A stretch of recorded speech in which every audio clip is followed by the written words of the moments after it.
It's a bye week down in Columbus, but not a bye week here on the Buckeye Breakdown podcast. Obviously, last week I fumbled the bag a little bit with our film review, so we're going to run it back as a little preview before the week four slate, or week four slate kicks off in college football. But we're going to bring you a little appetizer here on the Buckeye Breakdown podcast. We've got the whole crew together as we cover Ohio State with our instant analysis from Ohio State. There's something that doesn't feel right. Unbelievable effort from him today. Is E.J. Liddell going to crack the first team All Big Ten? I think he can be the guy. I'm not trying to start a quarterback controversy. He seems to have the durability. He certainly has the toughness. This is the question on a lot of people's minds here. Welcome to Buckeye Breakdown. Well, good morning, everybody, and welcome to another episode of the Buckeye Breakdown podcast. One we're really excited for. We're going to jump back into the film room because of my little gaffe last week. Got the internet fixed for this Saturday, but it'll be a good opportunity since Ohio State is on a bye week this week. We're going to jump back into the film room from their 56-0 win over the Western Michigan Broncos. And Kevin, we're a week removed. Obviously, it was a very good game. It was clean. It was everything we wanted, and we talked a lot about it last week. But what was something that you kind of picked from or took from last week's game that you know Ohio State's going to be building off of kind of going into next week versus Marshall? Absolutely. I think it was just finishing in every essence of the word. I mean, you got people finishing blocks. You got people finishing tackles. You just have them outright finishing the game. I mean, they're scoring touchdowns with their second, third string quarterbacks. Like, it's just they're finishing in every aspect of it, and it's fun to see. And that's what's really going to carry over as season progresses. Is if you build those habits now, there's nothing that can get in front of your way if you can keep finishing throughout the rest of the year. It's a culture thing, right? And how many times you see it, and especially in today's college football world, like you're no longer playing a 12 or 13 game schedule. Like there's a legit chance, there's a real world where Ohio State plays 16, 17 games. And these early season games are super valuable for the guys who may be on the second team or the third team to get reps, because you don't know who's going to be finishing the season at what position. Like, we're all NFL fans, I'm sure, if you're locked in here. How many times does the team that starts and plays week one is never the team that's playing in week 17, 18, 19. And that's kind of going to be the feel in college football here moving forward. So really good for Ohio State early on in the season to get those reps for some of those guys to start building their confidence in the game and learning how to be really Ohio State Buckeyes. So because the game was a week ago, obviously Ohio State rolled 56-0. Some stats from the game: Will Howard was very sharp, in my opinion. Finished the day 18 of 26 for 292 yards and a score. Quinshon Judkins led the way in the backfield. He had 9 carries, and this was, I don't know if you remember the split. He had 9 carries. Travion had 10 carries, so very even split between those two. But Quinshon, 9 carries, 108 yards, 2 touchdowns. His home run threat ability really showed for the first time at wearing the scarlet and gray.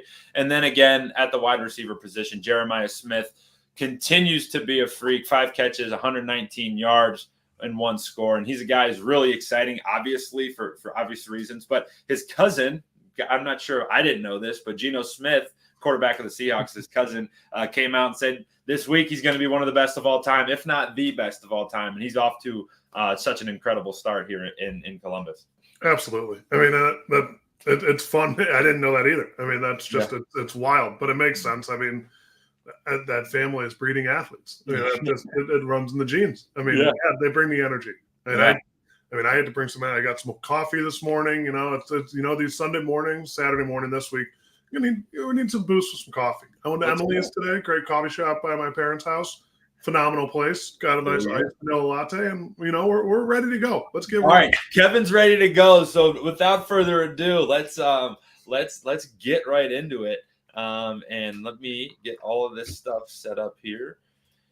And we're back into the film room here. So one of the things that really stood out, Kevin, to me was not necessarily the evolution of this offense, but just kind of the comfort level that the players are getting, but obviously too what Chip Kelly is getting in designing this offense. So very first drive of the game, we turn the clock back a little bit. Western got the opening kickoff, a quick 3-and-out. The defense really shut the door, and that's going to be the theme here. Is the defense just did their job all day last Saturday and flipped it over to the offense, and it was really up to the offense, and that was kind of my challenge for the Buckeyes last week was, hey, let's get off to a good start and look the part from start to finish, and I think they did that. So first drive of the game, this play design and this formation design is something that's going to come back for Ohio State. So it's a very simple. This one's going to be a straight drop back concept here. So you're going to get Jeremiah Smith up here running some kind of a curl route. You're going to get Brandon Tate getting into the flat here. Then you're going to get a Mecca up like this, and then G. Scott into the flat here. So just an easy read. You're really reading off this guy. If he gets width with the motion here, you're going to bang it right behind his head. If he stays, you'll probably drop it down to the motion. So he sprints out, and right as he does that, Will throws it right behind his head to JJ, and JJ gets things started. Now, that may look familiar because it's going to come back in a little bit. This exact picture will come back for us, but a really good start just to kind of get things going. And then we come right back, very next play. One of my big things was, hey, let's get a Mecca involved in the game plan this week, and I think they do that right away in this first drive. But they go to an RPO look here, and this one's a little bit different. Kev, I'll let you talk through this, but I'll run this through once. And give everybody a look on this nice completion, 10 yards first down. But Kevin, talk through why this is different than most RPOs. Absolutely. Most RPOs are inside zones or outside zones, but it's usually a zone play. This is a gap scheme play. So, sorry, let me walk it back.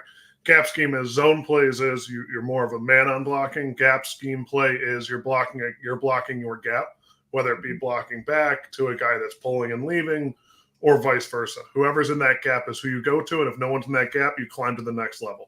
All right, so here, which makes sense to run an RPO with it because the offensive line isn't moving downfield too quickly when you run a gap scheme play like this.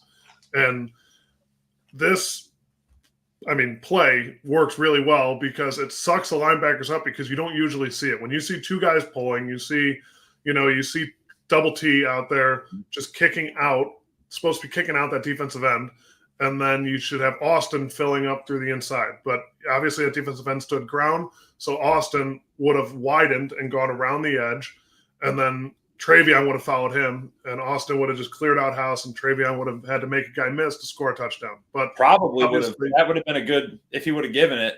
And when you see this picture right here, it's probably good numbers out there too. Absolutely. But he made the right decision. He pulled it. Based on his reads, granted that that the safety came all the way up and would have gotten stuck. That backside safety standing at the 31 would have gotten stuck in the mess. So it would have been a really good run. But he pulled it, made a good read, and hit him back the Mecca who you were looking for. Yeah, and from a quarterback's perspective, right, you're locked on one guy. So when we normally have RPOs up, you're either reading like potentially a defensive end or maybe a safety. But for Will on this play, this is his read guy. And you can see, it's hard to see here. I've just watched millions of hours of film. You can see his eyes are right on this guy. All right, so he's watching for his first move. Now, why this puts the linebackers in a bind, Kevin, is because their first read, when you hear linebackers coach, you hear a defensive coach say, read your keys. The very second that our guards here go to pull, watch, his eyes are locked in on this guard. If this guard shows any type of run action, which he does, boom, we're flying, right? We're using that, and he's triggering. And right when he triggers, Will's watching it like, bang, I'm hitting my slant right there. And he just knows that, all right, he made one step up, I'm throwing this thing, and bang, sets his feet, really good throw.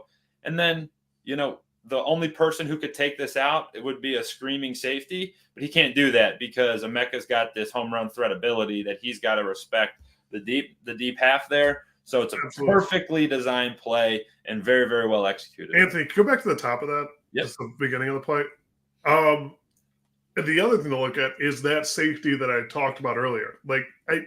He makes a mistake here because if the RPO was, if this was a play action and they ran this and you have, I can't see who's at the top. Is that Tate or is that Jeremiah? Okay, so Jeremiah.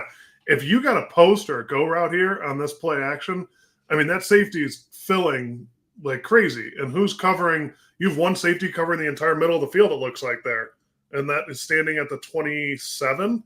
I mean, that's what's going to be crazy. And he obviously goes to the field.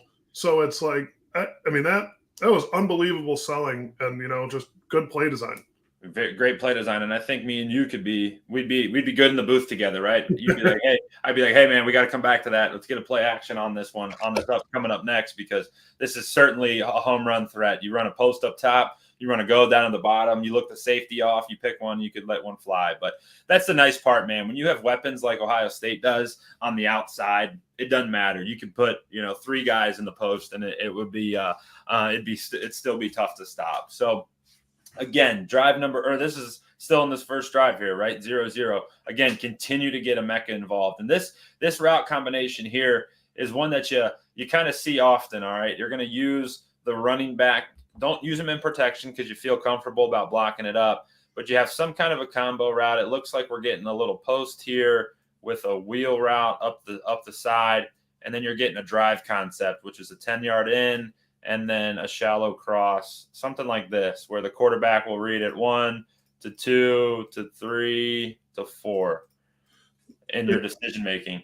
And you can see it here. I remember vividly being up in the booth up in the press box, thinking that Travion had the angle on this guy because this defender comes a little flat, and I knew Travion was going up the sideline. So if Will wanted to, I think he could have lofted it up and got a win. Instead, he drops it right down to a streaking Emeka Egbuka. And for any defense, you're in bad shape. But for Emeka, your eyes got to be lighting up right about here. Absolutely. They're doing a lot of single high safety, it looks like. They're bringing that second safety up in coverage. I mean, when you're running the ball against this, I mean, you're obviously throwing at will, but when they're going on that small package, they only got 2 linebackers in there. You want to run the ball all the way down their throats. Yeah.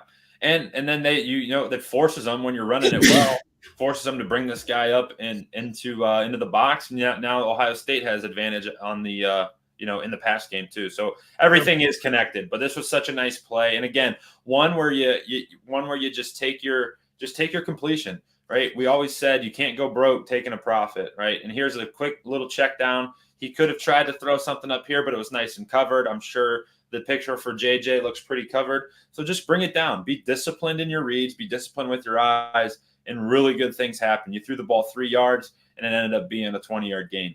Absolutely. Right. And sorry, just the last thing I want to say about that. If you noticed that towards the end of the play, I mean, after he makes the catch, look at G immediately flipping his hips around and starts blocking. Travion has a little bit of a hitch in his step if you go back a little bit, and he might have been able to seal this block. Mm-hmm. There's the pass. As soon as he notices it, he starts blocking. But I mean, you see G, he's running that guy down the field, and 8 doesn't know what to do, so he tackles both of them. Yeah. That's just what happened. That's the finish I'm talking about, where guys are downfield blocking, even though they don't get the ball, they're making sure that we're getting every possible yard we can. It's an unbelievable example and something that's going to keep showing up here in this tape cut up. So get into second and goal here. And this is one we're just like, hey, let's go. Let's overpower these guys. We're bigger. We're stronger. Let's put all of our big dudes in, right? We got 3 tight ends in the football game right now. Maybe 4, actually. I think we got 4. It looks like we have 4 tight ends there. Yeah. Your 14 package, right? You hear personnel groupings be 10, 11, 12. What that means, the first number calls out how many running backs there are. The second number calls out the number of tight ends.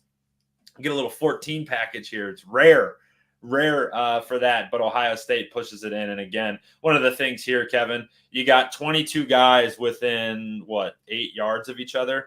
Watch the movement up front, right? The line of scrimmage is reestablished to the 2-yard line, the 1-yard line, and the boys just pushed it up front. Travion scoring on that.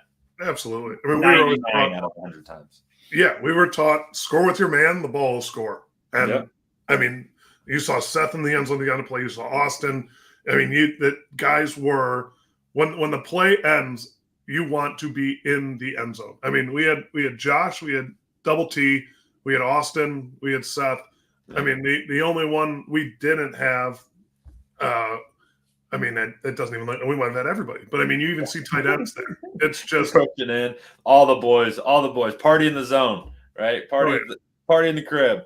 Awesome start, awesome first drive. This is exactly how you wanted to start the game. The defense comes out, forces a quick 3-and-out. The offense takes the football, goes right down the field, and scores. And then Western, to their credit, they didn't have many drives, but they had one that kind of answered the Buckeyes coming right after that touchdown drive. They're driving a little bit here, and now we're in the 3rd and 8. All right, so they're on the Ohio State side of the field, and this is one where this is just a great individual effort here by linebacker Cody Simon. Okay, so you're getting a little blitz off the front side of this play. You're getting a go here, and now Cody, you can see him. He's responsible for number 3. Number 3 immediately goes to the flat. So then he looks up number 2.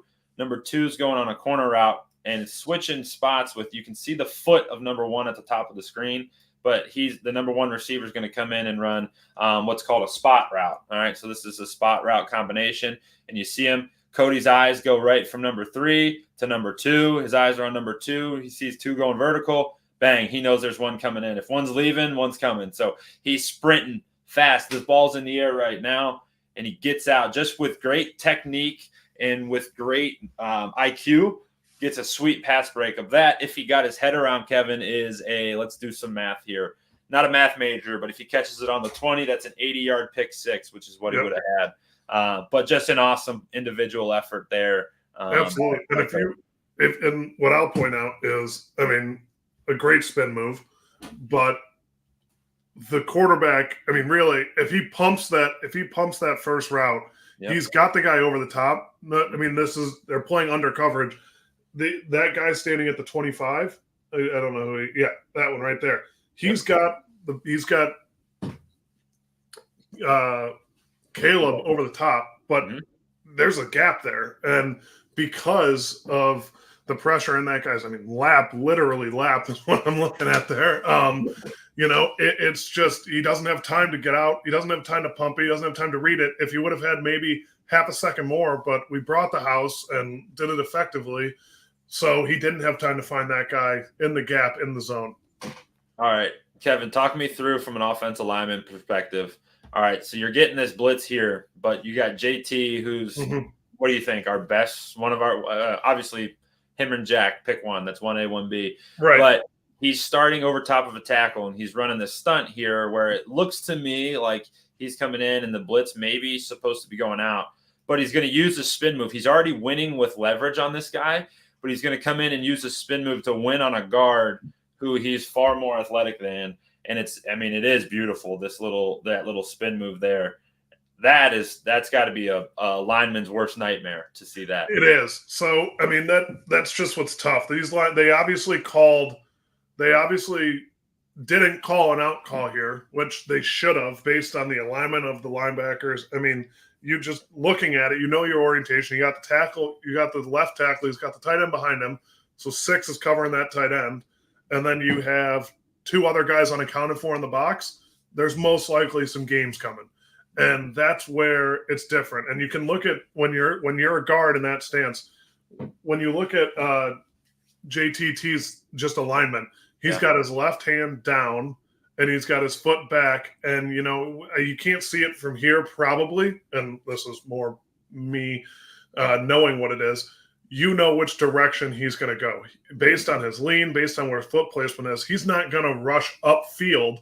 He's not tilted and ready to rush upfield. He's coming inside. You got to be, as a guard at this level, you have to be able to read that.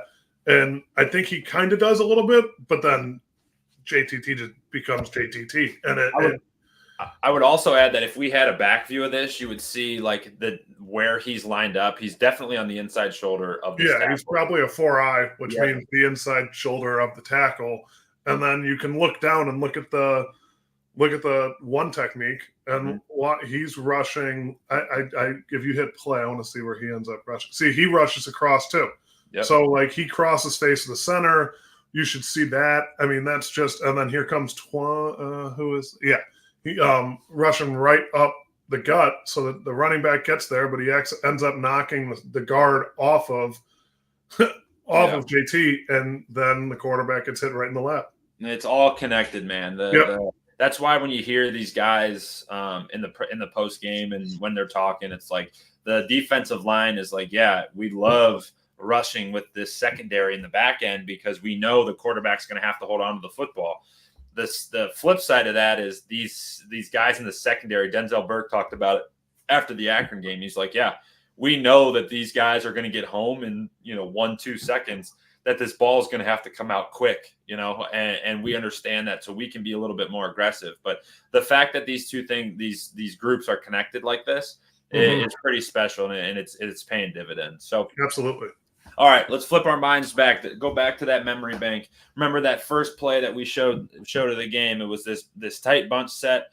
You had Carnell come across in this motion. You had JJ run a little curl route. And remember the last time we had a Mecca on a curl, and then we had G into the flat. This looks like it's Will Kazmarek there, but this changes a little bit. So exact same picture, all right, exact same photo, but it's going to change. We're going to use motion, but instead, here's our RPO, or potentially a play action pass, but it's definitely an RPO where you're getting a read here, and there's nobody in the flat. Will makes a great decision, getting the football to Jeremiah. And again, this guy's got home run ability. This is one of the best players in the entire country. He's going to go, and he's going to go fast. There you go. Bang. I sped that up. Not quite that fast, but this guy's a home run threat every time he touches the football. So, yeah, so this is an RPO based on what they're doing. It's an outside zone RPO. So that tight end's coming back across to clean up anyone that would have kind of leaked in, because they're both Josh. So Josh Fryer, backside tackle, is obviously trying to get across the face of that defensive end to seal him off, because if they hand the ball off, you want to get your head between sorry, let me slow down a little bit again. I get a little ahead of myself.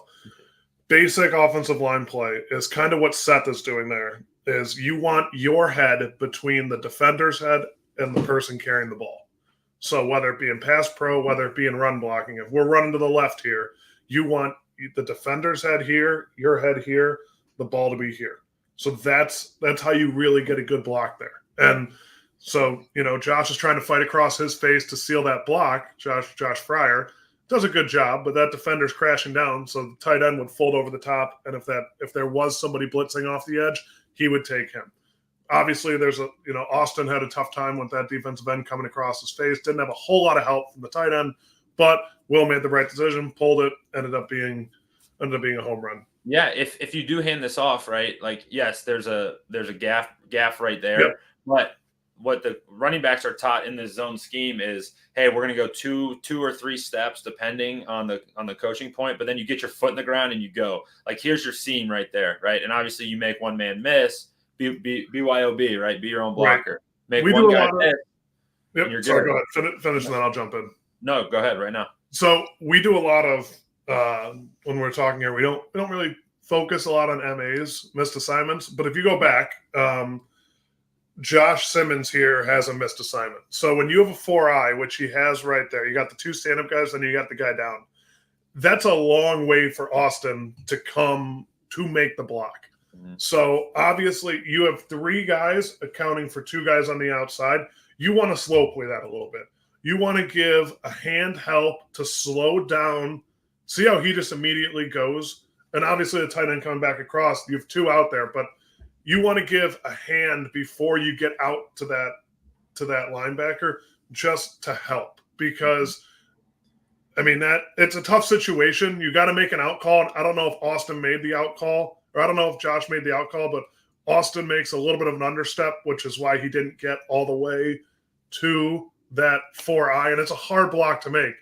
But at that point, you just got to keep running him horizontally down the line of scrimmage. Put your hand on his hip and push him that way so that Judkins can make that cut. Because if you keep letting him get penetration upfield on outside zone, that kills the play.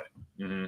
And that's actually something to memory bank here, because we're going to come back to a similar situation later on in this clip. And that's what we talk about. This team is obviously getting better, and these reps are so valuable in a game situation where it's like, hey, I thought he could get there. They definitely, especially now with the new operation on the sidelines where they have actual iPads like it is in the NFL, where they can watch live. Like, he definitely was like, hey, I thought he could get it on his own. Obviously he couldn't.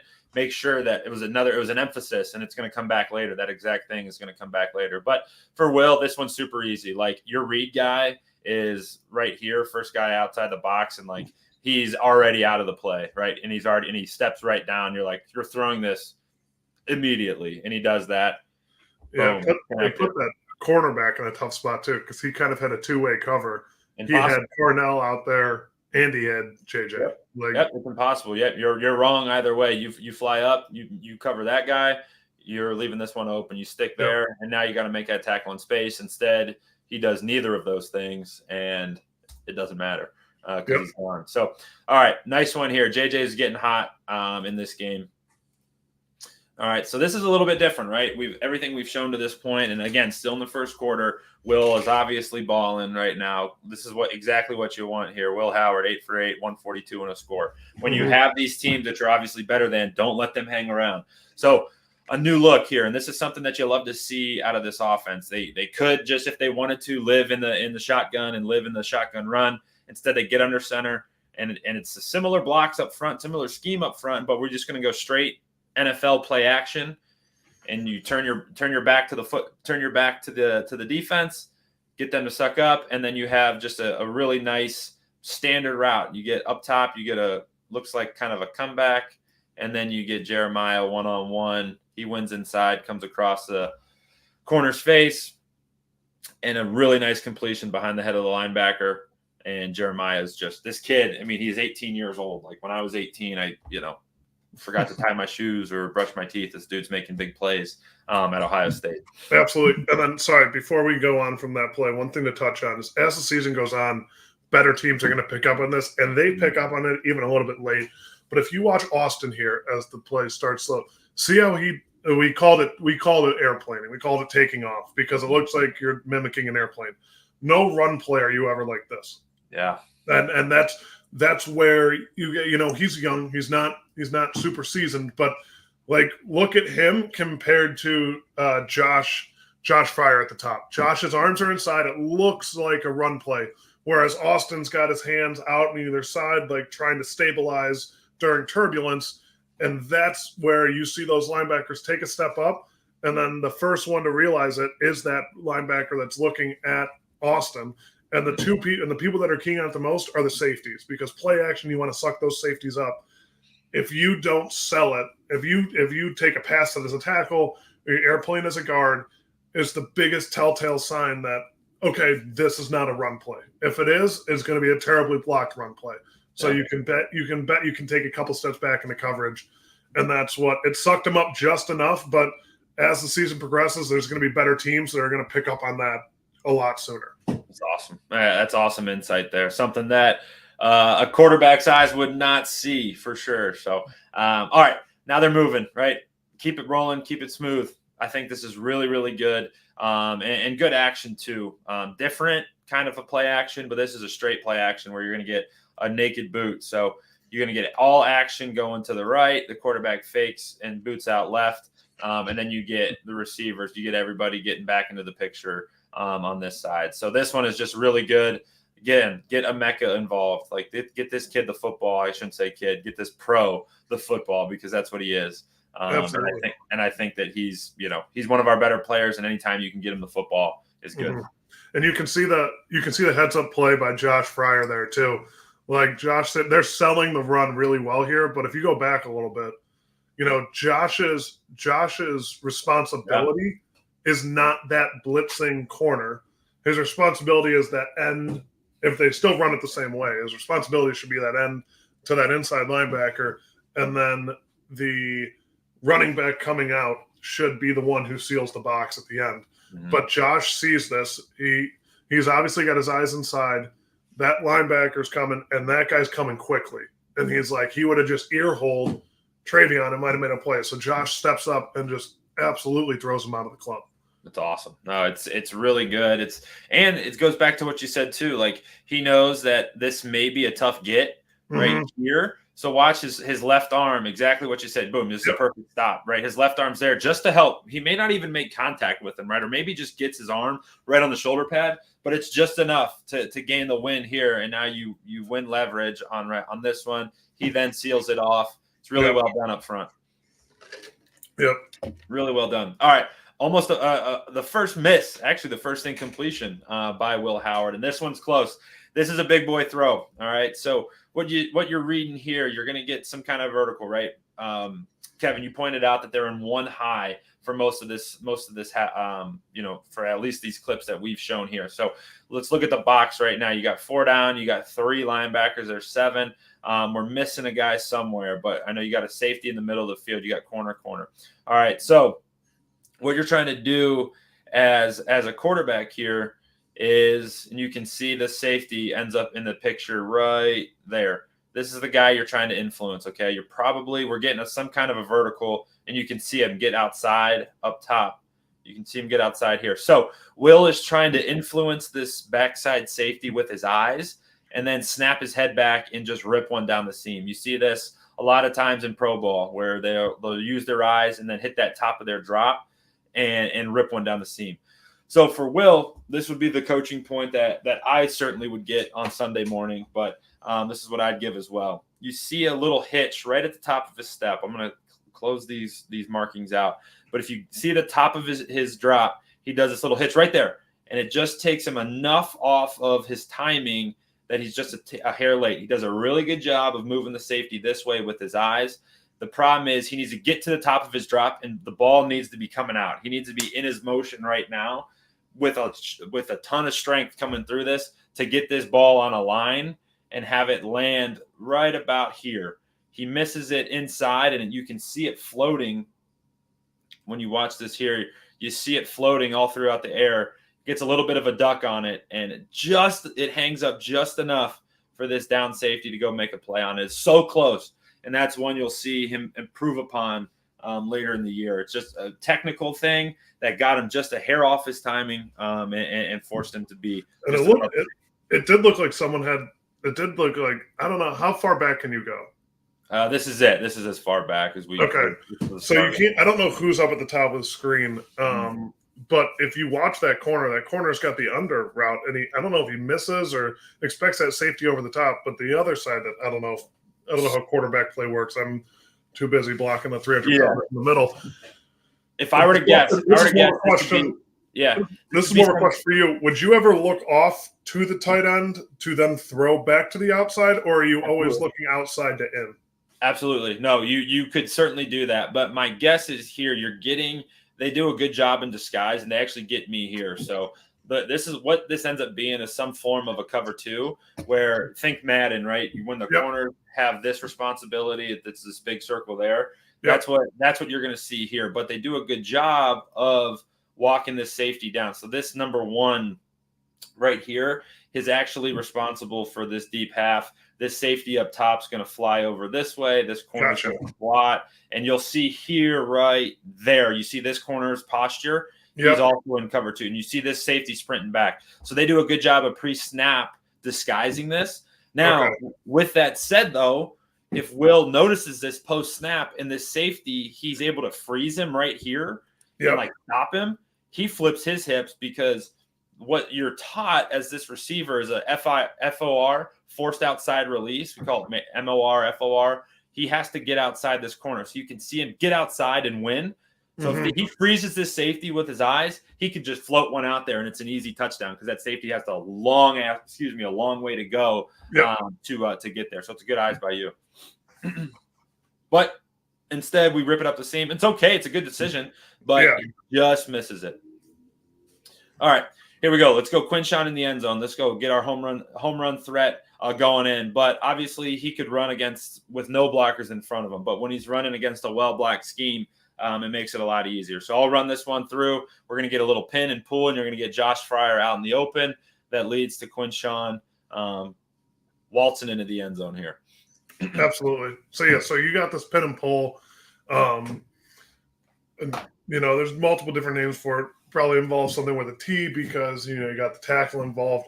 And the hard part about this is we used to call this truck. I used to call this truck. Truck. Okay. So the hard part about it is you got to time it up with that tight end, because if he's moving towards the line of scrimmage, it's a penalty. So I think he does a really good job, with that end is playing kind of it is a 5 technique, but it's a very tight 5 technique. It's almost a 5-eye. And when you hear eye, it means inside, so on a shoulder. 4-eye is inside shoulder of the tackle. 1, 2-eye, 3-eye, 4-eye, and then you got 5 all the way out of the tight end would be 7. So if he's inside on the inside shoulder tight end, 7-eye. There you go. So he's playing like a 5-eye, so inside the shoulder of the outside shoulder of the tackle. That's very confusing. I will try to walk that back. We're going to power through. The tight end in this play has to make sure that he gets tight enough in that he can make this block, but also isn't moving towards the line of scrimmage. So as it plays out, he does a really good job of that. And he's so far inside. Actually, hit play did. Yeah, so that he's so far inside, even double T goes outside of him. That guy is making a play that he shouldn't have made. Like he's definitely out of position because every linebacker's freezing. They're not blitzing. I don't know what he thought was happening. I don't know what he's seeing in the backfield, and then he cuts underneath. So that tight end didn't even need to hit him because he already took himself out of the play. And then you got big boy Josh Fryer out on at number 4, number 8. You're a single digit player trying to go up against Josh Fryer in space. Look out. That's just how it goes. Anybody. Unless you're like a number 8 defensive end, but those guys are all pretty boys anyway. So, look at him. He gets out there, gets fitted up, and just leads with his hands and drives. He keeps his feet going because that's the easiest way in that type of play to get rolled up on. When you see people go down with knee injuries and offense and wide receivers, they make a very good emphasis of it. Always keep your feet moving, and that's what he does. He hits and starts driving, feet moving, and then what do you don't really need a whole lot after that. He makes one guy miss, and he jukes inside. Guy goes sliding by like he's Jose Ramirez sliding into home plate, and what are you doing after that?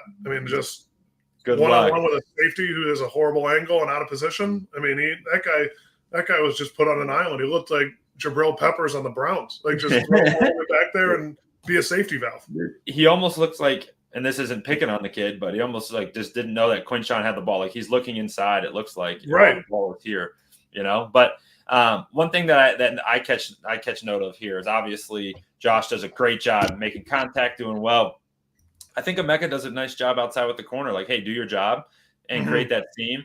And this is stuff that you see is like everyone. This is a play that they showed, on Sunday morning of like, hey, everybody executed really, really well. You got the motion. You timed the motion up right. Yes, Will. You blocked down. You didn't block in the back. Yes, your guy took your guy himself out of the play, but it didn't matter.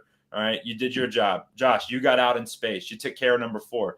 Emeka, you did exactly what you're supposed to do. Just seal off the block. You don't need a kill shot right on this corner. Just make sure you create the seam, and then Quinshon, go beat the safety, and you go do that. And guess what? When 11 guys do their job on one play, it ends in the paint and it ends in the end zone. Could you one more? I just want. Sorry, this is more for my own. So what happens here? I just wanted to watch it. Could you just keep playing it through? Yep. Okay. So that when you go back to where you drew on the play, you just see Seth on his back looking up at the sky. So the reason that Quinshon has to make a move is Seth didn't get to the linebacker he was supposed to quick enough. And it's because that defensive end slanted in and slowed it down. So Seth's responsibility here is to move. Like I said, it's a gap scheme outside zone play. So he passes off that slanting, I don't know, one technique, 2 technique to Austin. And his job is to get up to that linebacker. And the linebacker reads it pretty well and takes off. And then Seth gets slowed down on his way out because that's technically his guy, 15. Is he supposed to, because that tight end, forget that's 15. His job is that first inside, Josh's responsibility, first guy inside the box, which was that guy. The next one, the tight end's responsibility is second guy inside the box. and that backside guard and center are going to the third guy in the box. Mm-hmm. So that's where, Josh goes out, gets his guy. The only critique, and obviously these running backs are supposed to make their linemen right, and they do here, is that you got to get up to that level a little bit quicker. And he gets hung up, but that's just something that'll be something that he was taught, that was touched on Sunday, and probably laughed at. Truth be told there, Kev, like if this is Michigan State, Iowa, Indiana, Oregon, like this is a tackle, right? It's like, probably, right, yeah. Against Western, it's a touchdown, and nothing against this kid, but, against Western, this is a touchdown. Against Oregon, this is probably a 5-yard gain, yep. Or, whatever it may be. So those attention to details and those things, not that it was actually even Seth's fault, but, right. That's just, those things you just got to kind of keep in mind. All right. This one I thought was special from Will Howard. He's definitely getting his confidence. He's rolling. He's playing really good football in this first half, and he just really drops a dime down to Emeka. Again, they use a little token fake. This is hardly a play action. This is just something where you flash a fake, get the running back into his blocking position. But this ball to Emeka is fantastic. I mean, it's just dropped right in a bucket. You couldn't have placed it any better at all. The offensive line up front, they're only getting 3 men rushing, so you're getting 8 in coverage. They do a nice job. Seth is battling inside. He's the only one-on-one. This is a tough block. I don't care who you're playing or what you're doing. Yep. That's a tough block inside. He does a nice job. Will is athletic enough to move where he needs to, and he just drops a dime right into the bucket. Absolutely. And I mean, all last season, people were harping, dogging, being an armchair quarterback to Josh Fryer the whole year. I've been very impressed. Watching the film, I've been very impressed with him. And right here's another example. Like, he stays with it. He's got his feet moving, and look at his base. So right there, he's got his hips between him and the quarterback. Helmet, he got the 3 helmet rule. Defender's helmet, your helmet, ball.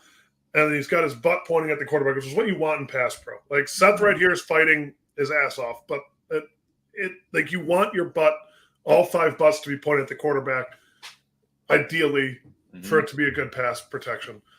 I'm just impressed. I mean, I didn't see a lot of this last year. And it's impressive to see him improve so much. Like, people have been talking about the offensive line all offseason. Oh, what are they going to do? Recruiting woes, everything. I'm seriously impressed to start the year, just seeing what they've done. It's awesome. And they needed it, man. Like you said, this was a big question mark coming into the season. And they talked about it afterwards. Coach Day talked about it after the game. He said, Seth has been a huge help for these guys because it gives that sense of leadership and experience up front. But also, these guys have stepped their game up. Like, let's call a spade a spade. Like, they've gotten better. They took the challenge. They've been challenged, and they accepted it, and they've improved. And it's fun to watch early on. Now, it's without Donovan. Like, that's the other thing. Yeah, so it's crazy too. It's without arguably the best lineman we have. Yeah, so it's only going to get better. That said, it is still, the competition is going to improve. So you got to keep getting better. This is exactly what you want to see early. All right, Quinshawn, bust another one. And again, really nice job up front. The call out here is Seth McLaughlin. I think I'm just going to run this through and let you talk about how special this block is that he makes. So absolutely. So like I said, you want to get so if you go back a little bit, so you want to get, he does a great job of right on the snap. You got Austin giving a hand. You got Austin giving a little bit of a hand there. And then Seth gets his head across. And you've 2 kind of keys: head across, rip through. So he's got that backside arm on the chest plate of the defensive lineman, and he's ripping that up, and is just, right there. So then he's got good positioning, and he's got his head where the gap is, where the running back wants to run the ball. And then he does this thing. You usually only see it in the pass game.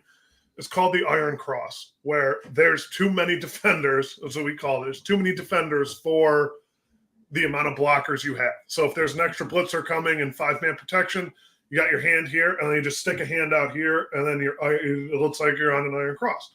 He does it here in the run game. I mean, he has such good positioning that he's able to absorb Look at this. 22 as well. So he's blocking 2 guys right now because Double T didn't get all the way across because that was like we talked about, their defensive line was pretty good. He kept fighting, but I mean, Seth is right there just double blocking. It's almost like he's on a 2-man blocking sled alone. Like, I mean, it's impressive. And he's iron crossing. He's standing there. I'll tell you a little secret here, Anthony. This is just a little behind the scenes line stuff. When you have a guy that can do this, you're going to score a touchdown. I mean, it's just what it is. Like, it's crazy to watch because it's just, and I know it sounds like I'm just constantly helping him up, but this is a phenomenal 1 effort, 2 play, and 3 know-how of what is going on, reading the play, what's happening.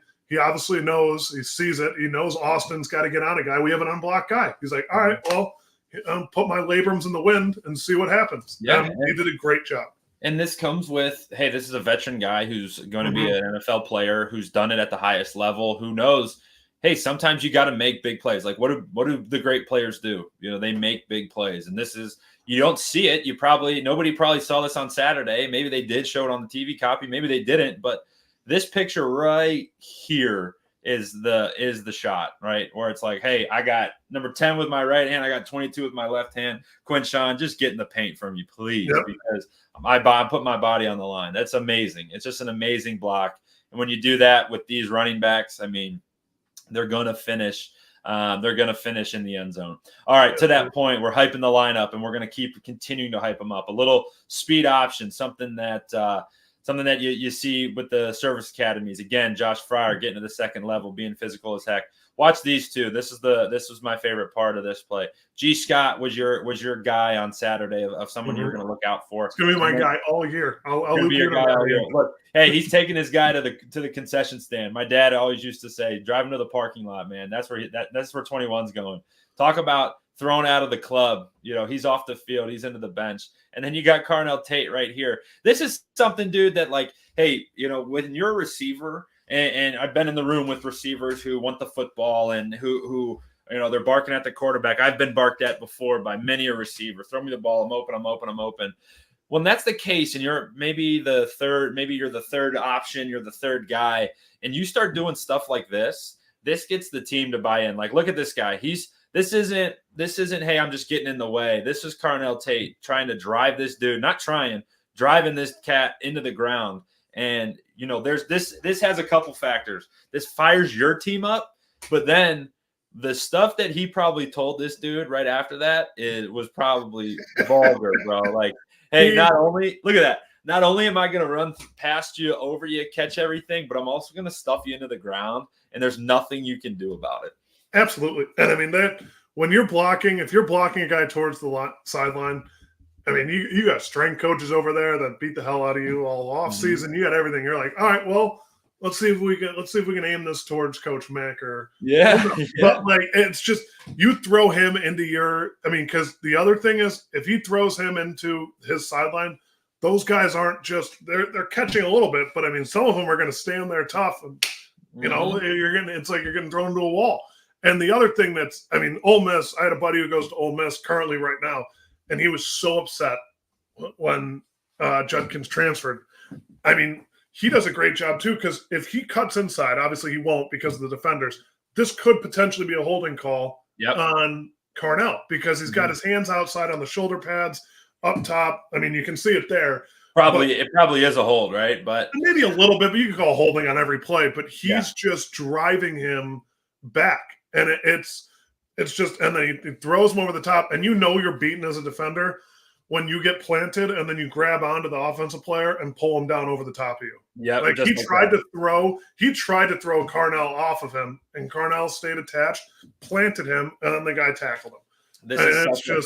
It's crazy. And these speed options, I remember playing with Oregon in NCAA 13, and that's what they were running. So I think this is a little bit of Chip Kelly coming in, and you know, just revamping the offense a little bit, and you can with the shout out Toby Wilson bottom of the screen there. There you go. I mean, you just can. Yeah, it's awesome, man. And it goes to your point of this group was very physical last Saturday, and something that they needed, and they obviously were challenged with that to be more physical. All right. Now Ohio State's rolling. They're going to try to close out the half, do well, finish out the half on a high note. I think this ball to Carnell is awesome. Just a really nice route. And this is, again, dude, right after this is a good series for Carnell Tate. I'm sure he was really excited when this series came up in film because he just drove his dude into the ground and then makes a really nice catch off of a good ball and moves the sticks again. I mean, that's a big explosive play, something that you just took a guy into the ground and then you just made a 30-yard catch. I think it was pretty good. Absolutely. All right, good one here. We get a little read option. All right, this was the one time it's been pretty much penthouse praise for the offensive line. I think on this one, they go a little bit towards the outhouse, right? I don't think this is a good job up front, but Will Howard makes everybody right. So you get a little read option, and pretty much everybody misses their blocks.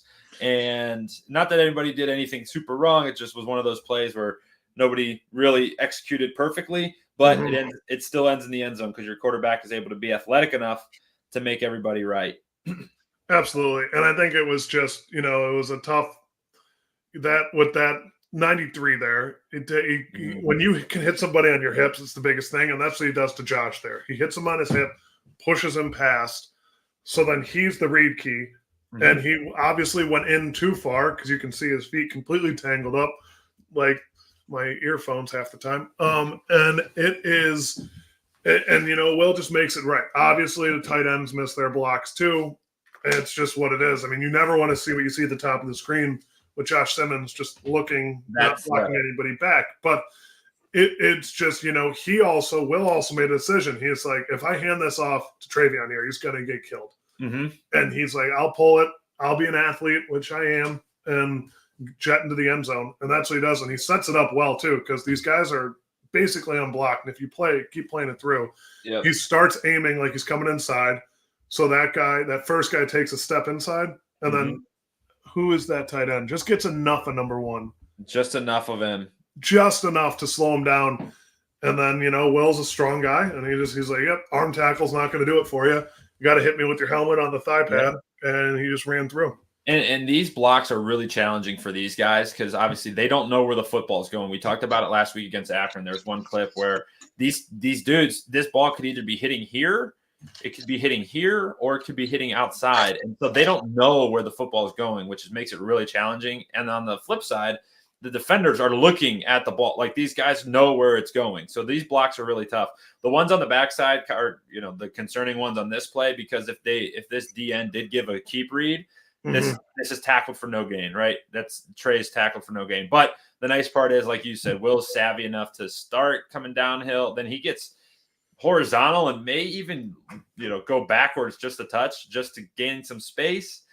And he sneaks it in and then has a sick celebration. Let's see if I left the celebration on. See if we get the OH. Yep. That was really cool. Good. It was good for him to get his first rushing touchdown as Ohio State Buckeye. Personally, I was hoping Quinn Ewers scored a touchdoch on Saturday and threw up the OH. It would have made my day personally, but that would have been something, man. Them routing them, was just as good.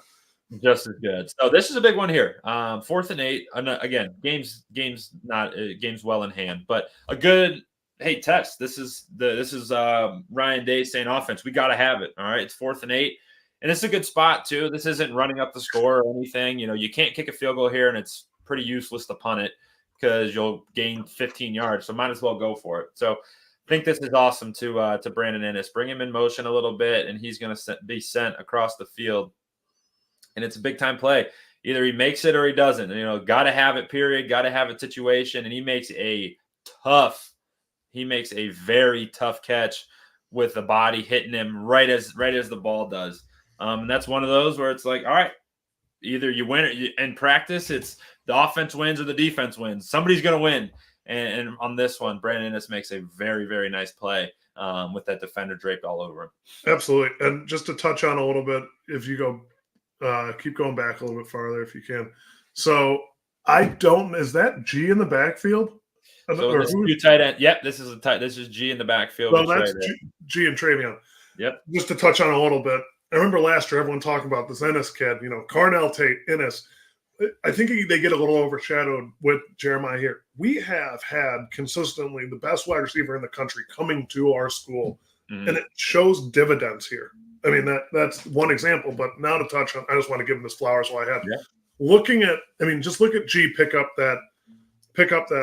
Obviously, the offensive line did a great job. You got Josh. You got both Joshes locking up the two ends. Interior's looking good. I mean, first responsibility. This is probably a 70s protection, which means 70 guys are in the first number is how many guys are in the protection. I remember you touting your quarterback knowledge. I'll start to tout my offensive line knowledge when it comes to numbers. So, Travion has the first guy inside the box, and that guy obviously bails out, but G has the other side, and you see that safety who spent the entire day standing 80 yards back. Now he's up near the line of scrimmage, show what he can do, and he makes a good play. He disguises it well, and he takes off inside, and it was a design blitz out the gate. But, you see G pick up unbelievable pass blocking from a running back spot, which he's not used to playing. And he comes in, he gets both his hands inside, wide base, delivers a blow, and then locks him up. And just look at that pocket. Like, obviously he's set back, but I mean, you got a good pocket there. There was a twist on the outside. There's a twist on the outside, so Austin's guy is upfield, and it was a delayed twist. And then Josh Simmons' guy comes over the top. But it's just, you see, I mean, honestly, Josh Simmons blocks the twist himself because he locks his end up, and there's nowhere for the defensive tackle to go. And, dude, what'd you just say earlier? When you got the goal is for linemen to have butts pointed at the quarterback. You get 5 of them right here. Obviously there's a little leak right there, but he ends up coming back and winning. But this is really well done. And truth be told, we don't have to get too into detail. This is what's called a double mug set, where the defensive tackles are a little bit wider and then they walk these linebackers down. This is really hard for offensive lines, and I shouldn't say offensive lines. It's really hard for the offense to communicate this because, as you see here, these linebackers can do anything. You can either have 6 guys blitz right off the rip. You could have a guy drop back in coverage. You could get a blitz here, a guy fake drop and go. There's so many things you can do from a defensive perspective. So you have to be really sound in your communication. The Buckeyes offensive line does that. Really nice job. They pick it up. All 11 guys, Kevin, when 11 guys do their job, you're really hard to stop, and you get a perfect example there of doing so. And that was an example of last week or the first week. This was a front that was confusing the offensive line. Mm-hmm. And I think this is probably a double option for the 2 guys in the backfield because you see Travion squeak out at the end because we had it blocked all the way up. But this was obviously confusing, and Western Michigan saw that, so they're going to do it. And then you see the delayed blitz from that linebacker takes a step back, hoping that double T is going to go for a kill shot. If you play it out a little bit, that takes a step back and then goes, hoping double T is going to see him take the step back, go for the kill shot, and then he'll have a free go on the quarterback. He stays home. He sees it coming. Maybe if he actually fully drops back, you'd see double T just go level that nose tackle because that's one of the best things. Those kill shots are awesome. But he stays home, uses technique, and it's just it's fun to watch. And we won't beat a dead horse. This is the last thing we'll say, and then we'll go. But Travion's eyes are perfect. You can see exactly what they communicated. This is Travion's guy. When you watch this at the snap, his eyes go right from – he sees him dropping back. And look, he sees him dropping back. His eyes snap right here. Yep. Right? He knows this is G's guy, but he's like, all right, my danger's gone. Look at these. Both of these guys are looking for work. All right, G picks this up. His eyes go back inside to, hey, can I clean anything up? Did anybody miss a block? Nope. All right, I'm going to get out. And look, dude, when you do that, let's say this was covered up. If Will dropped, I'm not saying he made a mistake, but let's say he doesn't pull the trigger. If Will drops this thing down to Trey, good freaking luck to this guy making a tackle in his face. Yeah, right. It's just a perfectly executed play by them. And as a result, they give Travion the chance to put the exclamation point on it. And this is one where I want to talk about. Think back to the run clip where we missed a block or missed a helping hand, and we get it back here with Josh Fryer. Josh Fryer had an awesome game, especially after watching this with you. This is a fun game to watch from him because he seals the deal, and Travion could have crawled into this end zone because of the hole that was pretty much made by Double T and Josh on that side. Absolutely, and that's what I mean is that was actually Josh's guy outright. Mm-hmm. He engages him, but then he works across his face.